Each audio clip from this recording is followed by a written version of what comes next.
Three identical 6-year-old boys cross the marble lobby of the city's most exclusive hotel, and the ground shifts under Siwoo's feet. Minutes from sealing a wedding that will crown him the most powerful man in the underworld, he stops cold, staring down at three small faces in matching yellow blazers, backpacks slung over their shoulders like they belong nowhere near a place like this. Then the boy in the middle tilts his chin, thinking hard about something, and Siwoo forgets how to breathe. That tilt, that jaw, that exact, unblinking gaze he sees every morning in the mirror. He doesn't need a DNA test to know what he's looking at. He needs 6 seconds, and he's already lived them 1,000 times in nightmares about the woman who vanished with his heart. Zuri, alive, hiding in his own building. And these three boys are the proof his entire empire was never the real story. Welcome to the channel. If you believe a father should tear down his own kingdom to protect his blood, hit subscribe, like this video, and drop your location and local time in the comments. Let's begin. The wedding hall goes silent in a way that feels violent. 300 guests, dressed in silk and diamonds bought with blood money, watch Siwoo turn from the altar without a single word to Ki-won, who stands frozen in her wedding gown, her manicured hand still stretched out for a ring he will never place on her finger. Her father, the head of the Eastern faction, rises halfway from his seat, his face draining of color as he understands what is happening in real time. The merger, the alliance, 6 months of careful negotiation, dying in front of 500 witnesses. Siwoo doesn't explain himself. He doesn't need to. He walks straight past the wedding coordinator, past his own mother's stunned expression, past the wall of armed men who answer to him and only him, and he doesn't stop until he's outside, phone already pressed to his ear, voice flat and final. He tells his second in command, a broad-shouldered man named Doha who has followed him since they were 17, that the alliance is finished. The syndicate no longer exists under his name. Effective immediately. Doha doesn't argue. He never does. But even he can hear something in Siwoo's voice that has never been there before, not rage, not calculation, but something closer to fear. By the time Siwoo tracks down the address the triplets gave him, the sun has dropped behind the tenement buildings on the east side of the city, the part of town his family's empire built its fortune poisoning. He finds Zuri behind the hotel's service entrance, 3 blocks from the wedding venue, hauling crates of spoiled produce out of a delivery truck for a contractor who pays under the table and screams at his workers when they slow down. Her hands are cracked. Her uniform is 2 sizes too large, borrowed or stolen, and there's a bruise blooming yellow-green along her forearm that she flinches to protect when the contractor gets too close. Siwoo has seen war. He has ordered things he doesn't let himself remember, but nothing prepares him for the sight of Zuri, the woman who once stood toe-to-toe with his mother and refused to be intimidated, flinching from a man who isn't even worth his attention. She sees him before he reaches her, and her whole body goes rigid, like a woman staring at a ghost she'd finally convinced herself was buried. "You shouldn't be here," she says, low and urgent, glancing at the contractor, at the street, at anywhere but his face. "If anyone from your family sees us together—" "They won't," Siwoo says. "There is no family, not anymore." She doesn't understand yet what that costs him. She doesn't know he just detonated an alliance 6 months and millions of dollars in the making, in front of the one family in this city more dangerous than his own. All she knows is that the man she ran from 6 years ago is standing in front of her again, and her sons, his sons, are somewhere nearby, unprotected, exposed, because he followed them here. That night, Siwoo doesn't sleep. He sits in the back of a black car outside a security office his family has controlled for over a decade, and he gives an order that will be remembered as the moment everything truly changed. Every camera log, every facial recognition file, every digital trace of Zuri's face anywhere near that hotel, gone. Burned. Doha executes it personally.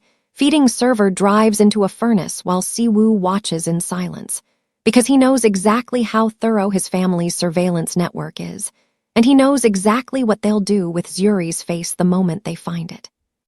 If you can't stand powerful men who exploit the people beneath them, hit subscribe right now and comment, "I stand for justice," to show the syndicate exactly whose side you're on. Because as the last drive melts down into slag, Doha turns to Siwoo with a look he's never worn before, not loyalty, not obedience, but warning. "Boss," he says quietly, "the elders already know about the wedding, and there's something else. Someone requested Zuri's employment file 2 hours before you got there." Siwoo goes still. Someone already knew exactly where to find her. Zuri's eviction notice is taped to a door that barely hangs on its hinges.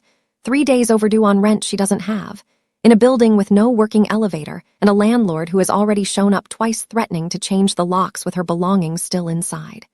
Siwoo sees the notice before she can hide it, and something in his chest tightens into a fist. She snatches the paper down, crumples it, tells him it's handled, that she's handled worse than this before he ever came back into her life. But he's already seen the boys' shoes lined up by the door, 3 pairs, all with holes worn through the soles, all a size too small. He doesn't ask permission. He makes one phone call. By nightfall, a car is waiting outside, and Siwoo tells Zuri there's a property an hour outside the city, fully staffed, fully private, registered under a shell company even his own family doesn't know exists.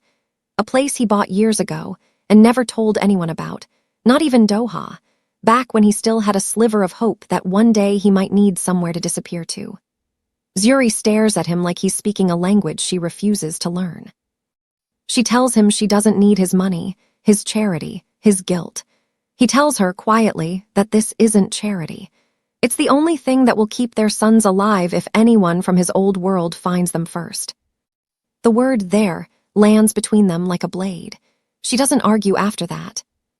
The estate sits behind a wall of pine trees, a low stone house with wide windows and a garden gone slightly wild, chosen specifically because it looks like nothing. No gates that scream money, no security cameras visible from the road, nothing that would draw a second glance from anyone driving past. Inside, it's warm, stocked. A kitchen with actual food in the cabinets, bedrooms with actual mattresses, a bathroom with hot water that doesn't cut out after 4 minutes. The boys run through the halls the first night like they've never seen so much space in their lives. And for a moment, just a moment, Zuri's guard slips enough to let something like relief cross her face. It doesn't last. That night, after the boys are finally asleep, she finds Siwoo standing at the front door, jacket still on, posture rigid, eyes fixed on the tree line like he's expecting something to come out of it. She asks him what he's doing. He tells her he's not leaving. Not tonight, not until he knows the estate hasn't been compromised. She wants to tell him to go, that she doesn't need a guard dog standing sentry over her children. But the truth sitting underneath her anger is that she hasn't felt this safe in 6 years, and it terrifies her more than anything else has. "They can't know who you are," she says instead, arms crossed tight over her chest. "Not yet, maybe not ever." Siwoo's jaw tightens. "They're my sons. They're children who have never had to be afraid of what their father does for a living." She snaps back, quieter than she means to, glancing toward the hallway like the walls might carry her voice to small ears. "I raised them to believe kindness matters. That violence isn't the answer. If they find out what you really are, what your family really is, I don't know what that does to them. I won't let your world touch who they're becoming." He doesn't fight her on it, not tonight. He simply nods once and steps outside to take up position by the door like he intends to stand there until morning. Zuri watches him through the window for a long time before she finally goes to bed, unsettled by how much safer she feels with a mafia boss guarding her door than she ever felt with the police her old contractor threatened to call on her. She doesn't know that down the hall. None of her sons are actually asleep. The triplets lie in the dark, 3 sets of eyes open, listening to the low murmur of adult voices drifting from downstairs. Junho, the boldest of the 3, is the first to slip out of bed and creep to the top of the staircase, his brothers trailing close behind, all 3 of them peering through the railing at the tall, silent man standing guard at the front door like a statue carved from stone. "He looks like us," whispers Tiang, the quiet one, the thinker, the boy who first tilted his chin and studied Siwoo's face in the hotel lobby like he was solving a puzzle only he could see. "He looks like Mom's phone picture," Junho whispers back, "the one she keeps hidden in the box she thinks we don't know about." "The third boy, Minjun," says nothing at all. He just watches the way Siwoo's shoulders sit, the way his jaw sets when he's thinking, the exact same stubborn tilt Minjun sees every time he catches his own reflection in the bathroom mirror and refuses to smile for photos. He doesn't need anyone to explain a resemblance he's been quietly cataloging since the moment they locked eyes in that marble lobby. None of the boys say the word out loud. None of them are brave enough yet to speak the thought sitting heavy in all three small chests at once. But downstairs, Siwoo suddenly goes rigid, one hand rising slightly, silencing some unheard signal only he seems to register. His eyes cut sharply toward the tree line beyond the window, the same tree line he swore was empty an hour ago. Someone is out there. And whoever it is, they've just found the one place Siwoo swore his old world would never be able to touch. The figure in the tree line turns out to be nothing more than a startled deer bolting through the underbrush, and Siwoo doesn't lower his guard until he's walked the entire perimeter twice, flashlights sweeping every shadow, checking every angle a man could use to approach the house undetected. But the relief that floods through him when he finally steps back inside doesn't erase what he learned in that hour of standing frozen at the door, that he will never again be able to fully relax, not as long as his old world exists somewhere out there, circling. So he starts showing up every morning. At first, Zuri protests. She tells him it's reckless, that a man like him standing at an elementary school gate draws exactly the kind of attention they're trying to avoid. But Siwoo has already decided, in the quiet hours after that night in the tree line, that visibility is its own kind of protection, that anyone watching from a distance needs to see, unmistakably, that these three boys are no longer unguarded. He parks the same black car 2 streets down, walks the boys to the gate himself, and stands at a respectful distance until the bell rings and they disappear safely inside. He brings small things, nothing extravagant, nothing that would draw questions from teachers or other parents. A thermos of hot chocolate on cold mornings, a spare umbrella tucked under his arm on days the sky threatens rain, a quiet word to the school office that ensures Tiang's asthma inhaler never runs empty again. He doesn't say much to the boys directly. He isn't sure yet what he's allowed to say. But he watches the way Minjun's shoulders relax a little more each day. He sees the same tall figure waiting at the same spot. The way Junho starts waving before Zuri even notices Siwoo has arrived. The way Tiang studies him from a distance with the same quiet, calculating patience Siwoo recognizes from every mirror he's ever avoided looking into for too long. It's on the 9th morning that the real threat finally shows itself. 2 men linger near the gate as the boys are arriving, dressed like they belong on the street corner rather than outside a primary school, watching the flow of parents with the particular kind of attention that has nothing to do with their own children. Zuri notices them before Siwoo does, her spine going rigid, her hand tightening around Junho's shoulder as she steers the boys faster toward the entrance. One of the men peels away from the wall and steps directly into her path, blocking her, his voice low and deliberately pleasant in a way that makes the hair on her arms rise. "Zuri, right?" he says, smiling without warmth. "Someone's been asking about you, real generous someone, wants to know if you and the little ones would be interested in a fresh start somewhere warmer." Her blood runs cold. This isn't a coincidence. This isn't random. Someone sent them. Before she can answer, before she can even find her voice past the fear closing her throat, a hand settles on the man's shoulder from behind. Not rough, not violent, just impossibly heavy. The kind of grip that carries the full weight of everything it's capable of without needing to demonstrate any of it. "Walk away," Siwoo says, 2 words, almost gentle in tone, utterly final in meaning. The man turns, opens his mouth to say something clever, and then actually sees who's standing behind him. All the color drains out of his face at once. He knows exactly who this is. Everyone in that world knows exactly who this is. He mutters something incoherent, grabs his partner by the sleeve, and the 2 of them disappear down the street so fast they nearly trip over each other, not looking back once. Zuri stands frozen, staring at Siwoo like she's seeing him fully for the first time. Not the man who's been quietly bringing hot chocolate and spare umbrellas, But the man underneath, the one whose name alone can empty a street in 4 seconds flat, it should terrify her. Some small, exhausted part of her is grateful for it instead, and that terrifies her even more. That night, long after the boys are asleep, Zuri makes a decision she's been circling for days, ever since Siwoo first mentioned wanting a paternity test, something official, something undeniable, something that would let him legally, permanently bind himself to their sons no matter what happens to him or his empire. She tells him yes. She lets him believe she's finally letting her guard down. But the next morning, at the private clinic Siwoo arranges, Zuri does something he will never see coming. While the technician steps out to prepare the paperwork, she swaps the sample vials with 3 she prepared the night before vials belonging to a stranger, a boy she paid a desperate young mother 2 streets over for, just enough biological material to corrupt the results beyond recognition. She tells herself it's protection. She tells herself that if there's no legal, undeniable tie between Siwoo and the triplets, then his enemies have no reason to hunt her sons specifically, that a false negative severs the one thread connecting her children to a world built on blood and retaliation. She doesn't yet understand that severing that thread might be the very thing that gets them all killed.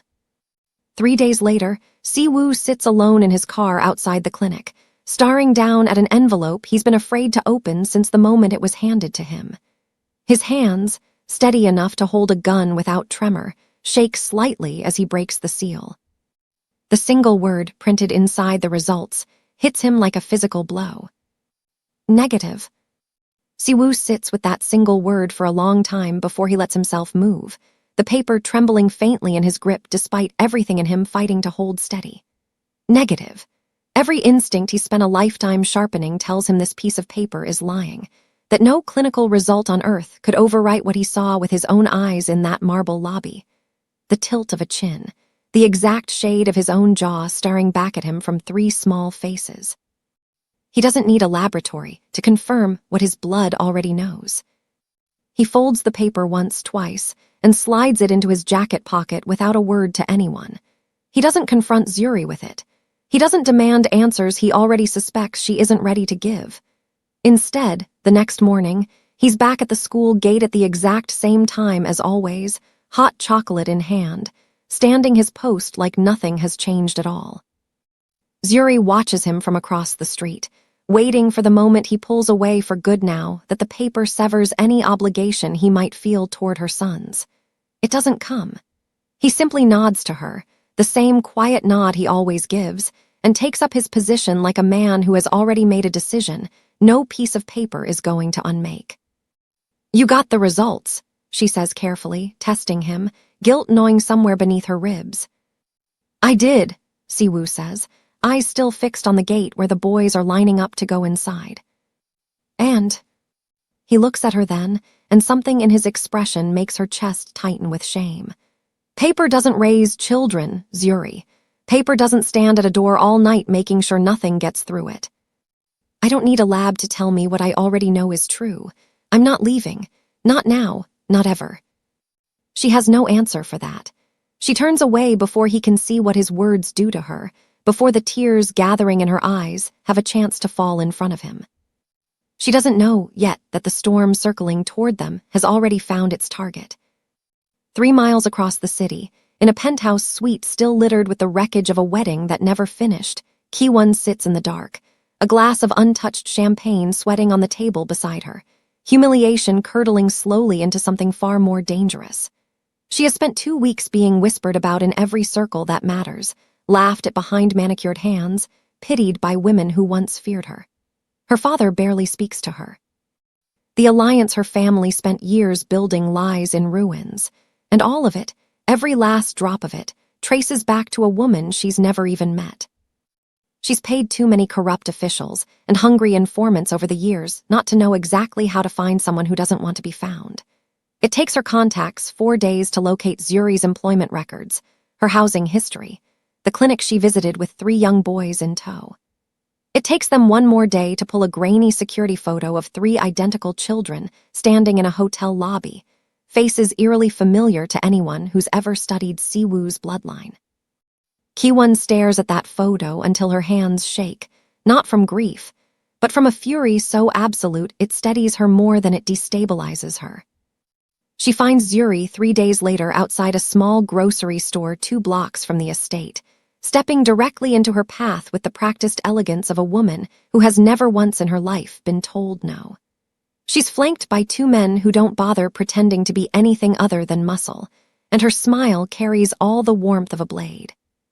"You must be Zuri," she says, eyes flicking briefly, cruelly, toward the estate behind her. "I have to say, I never imagined the woman who ruined my wedding would look quite so tired." Zuri's blood runs cold, but she doesn't let it show. "I don't know what you want." "I want what's best for everyone," Ki-won says smoothly. "Take the boys, leave the country. I'll have new passports, a house, more money than you'll ever need waiting for you by tomorrow morning. Disappear completely, and I promise, no one from Siwoo's world will ever come looking for you again." "And if I refuse?" Ki-won's smile sharpens into something far more honest. "Then every syndicate family in this city learns exactly where Siwoo's illegitimate sons sleep at night. And I promise you, some of them are far less patient than I am." For one long, breathless moment, Zuri says nothing at all, and Ki-won allows herself the smallest flicker of satisfaction, certain she's already won. Then Zuri steps forward, close enough that Ki-won's bodyguards tense on instinct, and speaks with a quiet, unshakable steel that catches Ki-won completely off guard. "I have spent 6 years hiding, starving, breaking my own hands to keep my sons alive and safe from exactly this kind of threat. You think money buys me? My family is not for sale. Not to you. Not to anyone. If you believe a mother's love can never be bought by greedy, toxic villains like Ki-won, hit that like button right now." Ki-won's expression twists, all pretense of civility burning away in an instant. She leans in close enough for only Zuri to hear, her voice dropping to something venomous and final. "Brave words," she whispers. "Let's see how brave you are when one of your precious sons doesn't come home from school." Zuri doesn't tell Siwoo about the threat. She tells herself it's to protect him from doing something reckless, but the truth sitting heavier in her chest is that she's terrified of what he'll become the moment he learns Ki-won threatened their sons directly. So she says nothing, and for 2 days the silence feels almost like safety. Then the story breaks. It starts as a whisper on an anonymous gossip account with too many followers for a whisper to stay quiet. A blurry photo of 3 identical boys in yellow blazers, a caption dripping with insinuation about a disgraced mafia heir and the secret family that destroyed the city's most powerful wedding. By morning, it's not a whisper anymore. It's on 3 news sites. By noon, it's being shared in group chats that matter far more than any tabloid, forwarded between syndicate families who have spent 6 years believing Zuri was dead and Siwoo was grieving her. Siwoo finds out the way he finds out everything important, Doha calling him at dawn, voice tight with a kind of fear Siwoo has rarely heard from him. "Boss, you need to see this." He watches the video loop 3 times before the full weight of it lands. Not just exposure, not just embarrassment. A target painted directly onto his sons' backs, broadcast to every rival family and ambitious underling who has ever wanted leverage against him. He knows exactly what this means in his world. Children of powerful men aren't just family. They're currency, insurance, bait. His first call is to the school. He tells the principal, in a voice too calm to argue with, that his sons will not be attending classes until further notice, security concerns non-negotiable. His second call is to Doha, demanding to know how a locked-down, off-the-grid location got photographed and leaked within days of Ki-won's threat. It takes less than 6 hours for Doha to bring him the answer, and when he does, he says it standing, refusing to sit, like some part of him already knows how Siwoo is going to react. "It wasn't Ki-won who leaked it," Doha says carefully. "She fed the elders the information, but the elders are the ones who released it publicly." Siwoo goes very still. "Say that again." "Your father's old council, boss. They didn't like you walking away from the alliance. This isn't punishment. It's a leash. They want the whole underworld to know your sons exist, because a man with exposed, vulnerable children is a man who comes crawling back for protection. Protection only the syndicate can offer. They're not trying to kill your sons. They're trying to make you beg. Something in Siwoo's chest goes cold and quiet, the particular stillness that used to precede the worst decisions of his old life. For 6 years, the elders raised him to believe love was a liability and family was leverage. Now they've proven it, using his own children as the demonstration. "Get me a list," Siwoo says. "Every asset the family controls in this city. Every warehouse, every shell company, every official on the payroll, every camera network, every informant, everything that gives them eyes and ears." Doha hesitates. "Boss, that's not a small list. Cutting that off completely, that's not a leash. That's a declaration." "Good," Siwoo says. "Let them hear it clearly." Over the following 72 hours, Siwoo dismantles what took his family 3 generations to build, not with bullets, but with something colder and more permanent: severed accounts, burned contacts, blackmail material quietly leaked to rival law enforcement divisions his father always kept comfortably paid off. Every camera his family controlled near the estate goes dark. Every informant on his family's payroll suddenly finds their usefulness terminated, their loyalty payments frozen, their names quietly circulated as no longer protected. Businesses that once operated freely under his family's umbrella wake up to find their arrangements dissolved overnight, forcing them to choose new, less forgiving allegiances. He doesn't do it in secret. He wants the elders to know exactly who is responsible. The final message he sends isn't subtle. It's delivered personally, by Doha, directly to the head of the council, a single sentence that spreads through the underworld faster than the leak itself ever did. The next photograph taken of his sons, by anyone for any reason, will be the last photograph that person ever takes. It's not a threat born of the old Siwoo, the one who ruled through fear and violence for its own sake. It's something sharper, something the elders don't fully understand yet, a man with nothing left to lose, because everything he actually values now sits behind one locked door in a quiet stone house outside the city. That night, standing once again at his post by the front door, Siwoo finally tells Zuri everything. The leak, the elders, the war he's just declared on his own bloodline to keep their sons safe. She listens in silence, her face pale, and when he finishes, she doesn't thank him.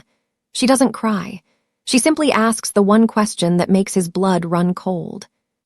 "If the elders wanted to force you back into line," she whispers, "and cutting off their network didn't scare you into obeying, what do you think they're going to do next?" Siwoo doesn't have an answer. But somewhere across the city, in a room he no longer has eyes or ears inside, that exact question is already being answered by men who have decided that if leverage won't bring him back, something far more permanent might. Kiwon watches Siwoo's message spread through the underworld like wildfire, and instead of frightening her into retreat, it does the opposite. It humiliates her further. The elders, the very men she went to for leverage, are now the ones scrambling to contain the fallout of a war they started and can't finish. And somehow Siwoo still ends up looking untouchable, still ends up protected, still ends up standing at that school gate every single morning like nothing in his empire matters, more than 3 boys who aren't even confirmed to be his by any official record. She stops thinking clearly somewhere around the 3rd sleepless night. She stops caring about subtlety, about strategy, about the slow, patient dismantling she promised herself she'd execute. All she wants, in the end, is to make him feel exactly what she felt standing at that altar in front of 500 witnesses. The sudden, gutting realization that everything he loves can be taken from him in an instant, with no warning at all. She has enough money left, and enough desperate, disloyal contacts still willing to take it, to assemble 4 men who don't ask questions and don't need much explanation. She doesn't tell them to hurt the boy. She tells herself that matters, that this makes her different from the men she's hired. She only wants him held somewhere quiet, somewhere Siwoo will have to come crawling to beg for him, somewhere she can finally watch the invincible mafia boss break in front of her the way she broke in front of everyone else. The school run happens the same way it happens every day. Zuri walks the 3 blocks from the estate's drop-off point with all 3 boys, Siwoo trailing a careful distance behind in the black car, exactly the routine they've maintained for weeks without incident. It's an ordinary Tuesday, gray sky, light traffic, nothing that raises alarm in either of them until it's already too late to stop what's happening. At the crossing 2 streets from the school gate, a delivery van pulls up alongside the sidewalk exactly as the light changes, blocking Siwoo's clear line of sight from the car for 4 seconds. 4 seconds that are all the men inside need. One steps out with the easy, unhurried confidence of someone who has rehearsed this exact motion a dozen times, scoops Minjun off the sidewalk mid-stride with a gloved hand clamped firmly over his mouth before the boy can even register what's happening, and disappears back into the van in a single fluid motion. The van pulls away before Zuri even finishes, turning her head toward the sound of Junho and Tiang screaming their brother's name. For one suspended, silent second, the entire world seems to stop. Then Zuri is running, screaming, Junho and Tiang clutched against her sides so tightly her nails leave marks in their small shoulders, chasing after a van that's already 3 blocks away and vanishing into traffic like it was never there at all. Siwoo is out of the car before it fully stops, sprinting toward her, catching her just as her knees buckle beneath her, her voice breaking apart into something raw and animal that doesn't sound human anymore. "They took him," she sobs, fingers digging into Siwoo's jacket like she can somehow physically hold onto the moment before it happened. "They took Minjun, he was right there, he was right beside me." Siwoo's mind goes into a state he hasn't visited in years, the cold, surgical clarity that used to precede every violent decision of his old life, except now it isn't rage driving it. It's something far more dangerous. It's absolute, focused terror wearing the mask of calm. He's already pulling his phone out, already dialing Doha, voice steady in a way that terrifies Zuri more than screaming ever could. "Pull every camera within 6 blocks of the crossing. Now." If you hate cowardice and believe innocent children should never be used as pawns by evil people, subscribe to the channel right now and comment, "Protect the innocent," to stand with Siwoo in the fight ahead. It takes 11 agonizing minutes, each one stretching longer than the last, before Doha calls back with a location. A delivery van registered to a Shell logistics company that traces back, after 3 more frantic minutes of digging, to a name Siwoo recognizes instantly, a name attached to properties Kiwon's family has quietly owned for years under a false corporate identity.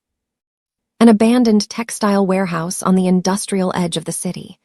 The exact location Kiwon used once before, years ago, to hide a rival's kidnapped associate during a business dispute Siwoo helped resolve himself, back when he still believed loyalty to his family meant something. Siwoo goes rigid, the pieces slamming together with sickening clarity. He knows that building. He knows its layout, its exits, its blind spots, better than almost anyone alive. He also knows exactly how unstable Kiwon has become, and exactly what a desperate, humiliated woman with nothing left to lose is capable of doing to a 6-year-old boy the moment she realizes her plan isn't unfolding the way she imagined. He's already moving toward the car, jaw set, voice dropping to something low and lethal as he tells Zuri to stay with the boys, stay hidden, stay safe no matter what she hears next. Because somewhere across the city, behind a rusted warehouse door, his son is alone with 4 armed strangers and a woman who has finally, completely lost control. Doha wants to bring men. A dozen, if Siwoo asks for them, loyal soldiers who would storm that warehouse without hesitation and burn it to the ground if that's what it took to bring the boy home. Siwoo refuses. A full assault means gunfire in every direction, means a 6-year-old boy caught in the crossfire of exactly the kind of chaos Siwoo swore he'd spent his entire life shielding his children from. It also means a body count that would hand the elders every justification they need to reclaim him permanently, dragging him back into a war he spent weeks trying to escape. So he goes alone. He leaves his gun in the car. Not because he's unarmed. A man who's lived his entire life inside violence is never truly unarmed. But because a gun in his hand means an exchange of fire the moment things go wrong. And things going wrong with Minjun standing anywhere near the crossfire isn't a risk Siwoo is willing to accept. He walks into that warehouse with nothing but the terrifying stillness of a man who has already decided exactly what he's willing to become tonight, and exactly what he refuses to become no matter what happens. The interior is exactly as he remembers it: high rafters, rusted machinery long abandoned, moonlight bleeding through broken skylights in uneven columns. Minjun sits alone in a metal folding chair near the center of the floor, hands zip-tied loosely in his lap, tear tracks dried on his cheeks, but chin lifted with a stubbornness Siwoo recognizes instantly, the exact same defiance he's spent a lifetime wearing like armor. 4 men stand scattered around the space, and Ki-won paces near the far wall, heels echoing sharp against concrete, unraveling with every step. She sees him first. Something in her face shifts violently between triumph and panic, like she's only now, seeing him walk calmly through that door completely alone, beginning to understand the true weight of what she's done. "You came," she says, voice too high, too fast. "Alone, that's either very brave or very stupid." "Let him go," Siwoo says, voice utterly level. "This ends now, or it ends badly for everyone in this building, starting with you." One of the gunmen, younger and clearly more nervous than the others, shifts his weight, hand tightening on his weapon at the sound of Siwoo's tone. Ki-won laughs, brittle and unstable, but Siwoo isn't looking at her anymore. He's already calculating angles, distances, the exact half-second gap between the nervous gunman's hesitation and his training, the precise path that gets him between that weapon and his son fastest. "You destroyed my life," Ki-won says, and for a moment something almost human cracks through the fury. "I want you to feel what that's like, just for a second, just." The nervous gunman moves first, not on Ki-won's order, but out of pure panic, some instinct screaming that the situation has already spiraled past anyone's control. His weapon rises, aimed not with intention, but with the blind reflex of a man in over his head, and it happens to be pointed directly at the small figure sitting in that folding chair. Siwoo doesn't think, he moves. He crosses the distance in a blur, faster than anyone in that warehouse expects. Faster than the gunman's finger can fully commit to the trigger's pull, and he puts his own body directly between that muzzle and his son's small frame at the exact instant the shot fires. The impact spins him half a step, heat exploding through his shoulder in a way that momentarily whites out the entire room, but he doesn't fall. He can't fall. He wraps his good arm around Minjun instantly, pulling the boy against his chest, shielding him completely as chaos erupts around them. Doha's men, who never actually left the perimeter despite Siwoo's order, storming through every entrance at once, disarming the remaining gunmen with brutal, disciplined efficiency, Ki-won's scream of fury dissolving into panic as she's forced to the ground. Through it all, Siwoo doesn't let go of his son. Not once. Blood soaks warm and fast through his shirt, his vision swimming at the edges, but his arms stay locked around the small, trembling body pressed against him, and the only words he can manage are low, broken, repeated like a vow. "I've got you! I've got you! I've got you!" Zuri arrives at the private clinic 20 minutes later, having driven with Junho and Tiang buckled shaking in the backseat, her hands still trembling too violently to properly grip the wheel the entire way. She bursts through the clinic doors expecting the worst, bracing herself for grief she isn't sure she'll survive. Instead, she finds Siwoo sitting upright on an exam table, shoulder wrapped and bleeding through fresh gauze, refusing every attempt by the medical staff to lay him down, because Minjun is curled fast asleep against his uninjured side, small fingers still fisted tightly in the fabric of his ruined shirt, refusing to be separated from him even unconscious. Zuri stops in the doorway, one hand rising to cover her mouth, every wall she's spent 6 years building around her heart collapsing at once at the sight in front of her. A man bleeding, exhausted, utterly wrecked, and still holding their son like nothing on earth could make him let go. "You could have died," she whispers. Siwoo looks up at her, pale but steady, something unguarded finally breaking through his composure for the first time since she's known him. "I would have," he says quietly. if it meant he walked out of there safe. Zuri crosses the room without another word, sinking into the chair beside the table, reaching out to grip his uninjured hand like she's finally, completely done fighting the truth she's been running from for 6 years. But even as the fear in her chest begins to loosen its grip, one thought settles cold and heavy beneath it. Ki-won is in custody now, but the elders who orchestrated the leak that started all of this are still out there, still watching, still furious that their leash failed to bring Siwoo back into line. And a man who just declared open war on his own bloodline has no idea yet what price they intend to make him pay for defying them completely. The fallout from the warehouse spreads through the underworld faster than the wedding scandal ever did, and this time there's no ambiguity to argue over, no photograph to debate the meaning of. A kidnapping, a child, a shooting witnessed by enough people on enough sides that even families who despise Siwoo can't publicly defend what Ki-won attempted. Within a week, her father, desperate to salvage what remains of his own reputation, cuts her off completely, freezing every account she has access to, severing her from the family name entirely rather than let her drag them down with her. Whatever assets she still controlled independently are seized within days, quietly, efficiently, by people who owe Siwoo favors far older than his feud with the elders. She's gone within the month, put on a plane to a country with no extradition treaty and even less patience for disgraced socialites, and the last anyone hears of her is a rumor, unconfirmed, that she's working in a call center under a name that isn't her own. Siwoo doesn't celebrate when Doha brings him the news. He simply nods, files it away, and turns his attention to the shoulder that still aches every time it rains. The elders don't move against him again, not directly. A man who survives a bullet meant for his son, who dismantles half his family's network without blinking and walks alone into an armed warehouse without a single soldier at his back, earns a particular kind of reputation that even ruthless old men respect more than they resent. They let him go, quietly, without ceremony. It isn't forgiveness, and it isn't peace, but it's distance, and for the first time in 6 years, distance feels like enough. Siwoo spends the first 2 weeks of his recovery on Zuri's couch, because the estate, for all its safety, suddenly feels too large and too quiet compared to the cramped, warm chaos of the small house Zuri insists on returning to once the danger passes, the one with the mismatched furniture and the crayon drawings taped crookedly to the refrigerator. He doesn't argue with her about it. He's discovering, slowly, that there's very little left in him willing to argue with anything that keeps his sons close.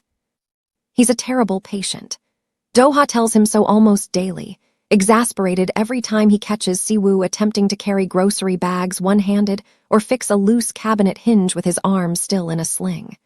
But he can't sit still, not when there's a family to learn how to belong to, not when every quiet evening on that too-small couch feels like a version of life he spent years convincing himself he'd never be allowed to have. The boys adjust to him faster than either adult expected. Junho, predictably, is the one who climbs onto the couch beside him within the first few days, chattering about school and cartoons, and asking increasingly direct questions about the bandage on his shoulder that Siwoo answers as honestly as a 6-year-old can handle. Tiang studies him quietly from across the room for the first week, cataloging, calculating, before finally sliding a drawing across the coffee table one evening. 4 stick figures standing in a row, tallest on the left, 3 smaller ones beside him, all holding hands. He doesn't say a word about what it means. He doesn't have to. Minjun takes longer.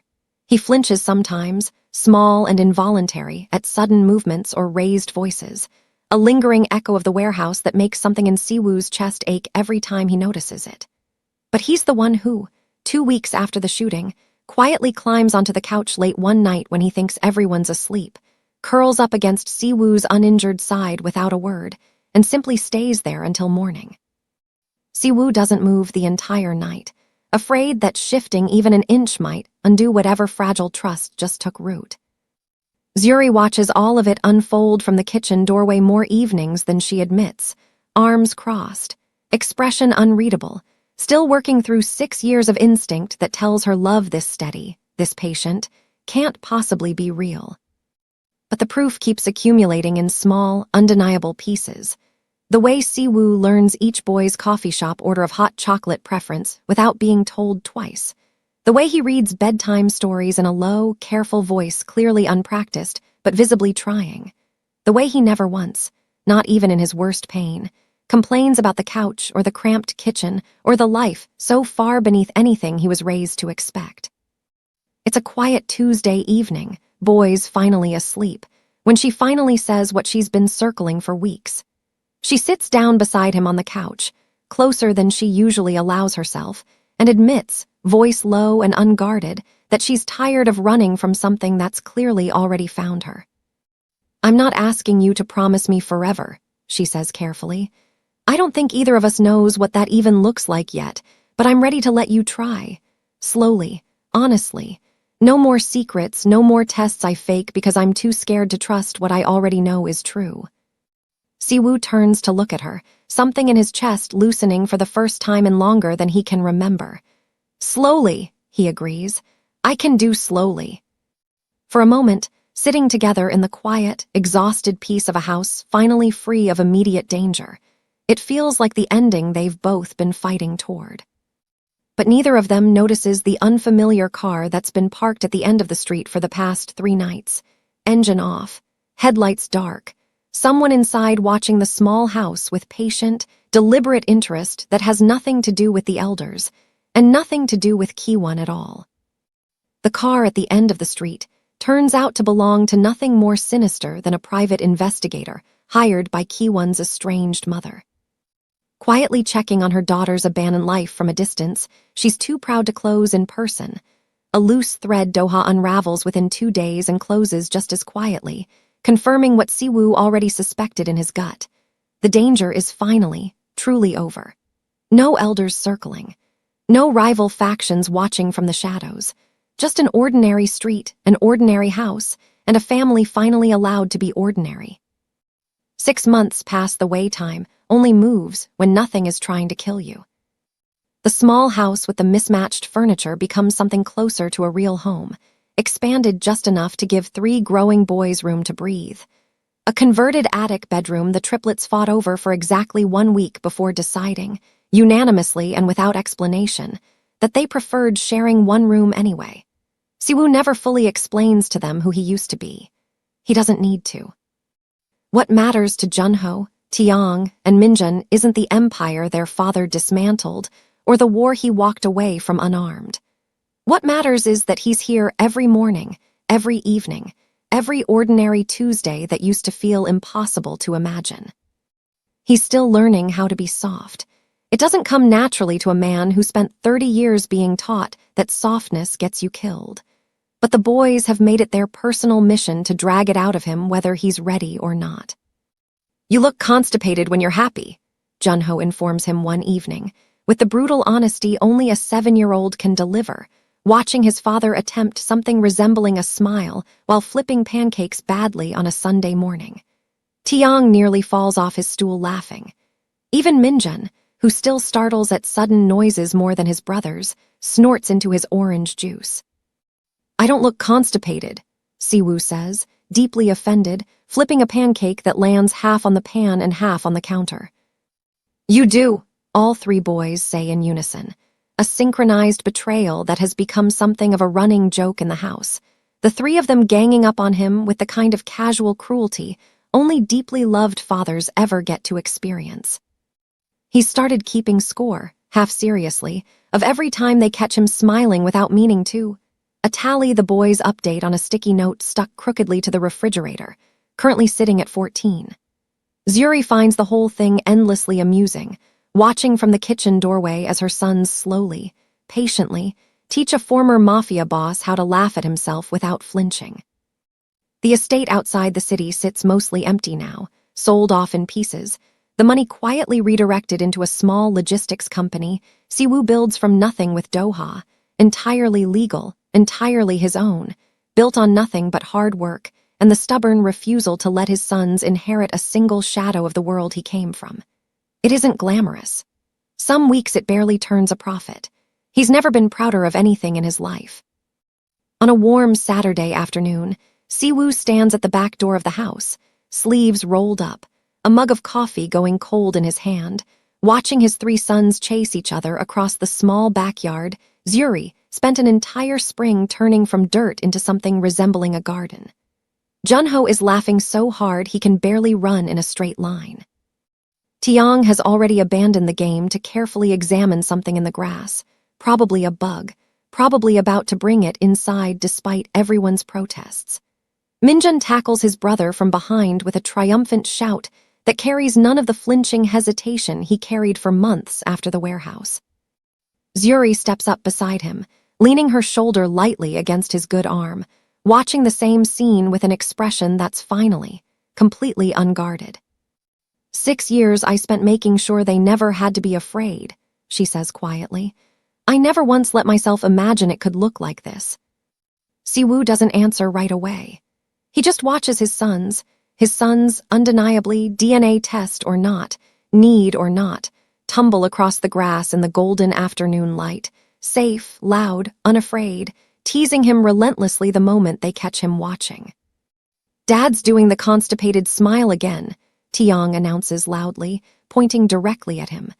Junho and Minjun collapse into fresh laughter. 15, Siwoo thinks, and doesn't bother hiding it this time. Zuri slips her hand into his, and for the first time since a marble lobby and 3 identical faces shattered his entire carefully controlled world, Siwoo lets himself believe completely that everything he walked away from was worth infinitely less than everything he walked toward. If you love a triumphant ending where love defeats the darkest evil, make sure to subscribe, turn on notifications, and share this story with someone who stands for true justice. We'll see you in the next one.